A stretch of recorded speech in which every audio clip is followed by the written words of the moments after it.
ఓ మహిళ ఆత్మహత్యానికి పాల్పడింది. రాచర మండలంలో మదన్ కోరెల్లి కేస్లీతాండ గ్రామానికి చెందిన కమలాకు 35 ఏళ్ల క్రితం చంద్రియా నాయక్ వివాహంతో జరిగింది. ఇక వీరికి ముగ్గురు సంతానం ఉన్నారు.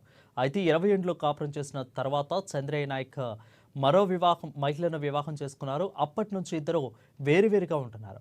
చంద్రయ్య నాయక్ 2 ఎకరాల భూమి ఉంది. తన మొదటి భార్యకు ఇవ్వకుండా అమ్ముకోవాలనే ప్రయత్నం చేస్తుండగా అడ్డుకొని కోర్టులో కేసు వేసింది. కోర్టులో కేసు నడుస్తుండగానే 20 గుంటల భూమిని అమ్మేశారు.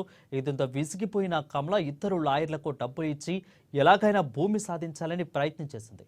4 సంవత్సరాల నుండి కోర్టు చుట్టూ తిరిగి విసుగు చెందిన కమల ఈరోజు కోర్టు కేసు ఉన్నందున వచ్చి డీజిల్ పోసుకొని ఆత్మహత్యయత్నం చేసింది. వెంటనే సంబంధించిన పోలీసులు స్పందించి బాధితురాలిని కాపాడి ఆసుపత్రికి తరలించారు. తన భర్త ఇబ్బందులకు గురి చేస్తున్నాడని, ముగ్గురు ఆడపిల్లలు ఉన్నారంటూ వాపోయింది. తనకు న్యాయం చేయాలంటూ మహిళ బోరున విలిపించింది.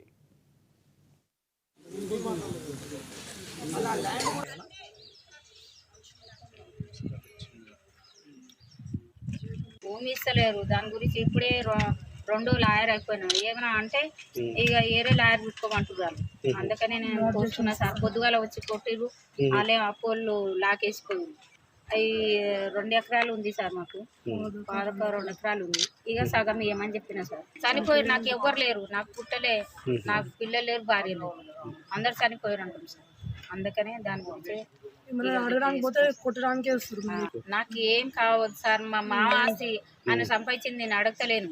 మా మామ ఆస్తే నేను అడుగుతున్నా అంతే. ఇంకో అమ్మాయికి పెళ్లి కూడా చేయలేవు.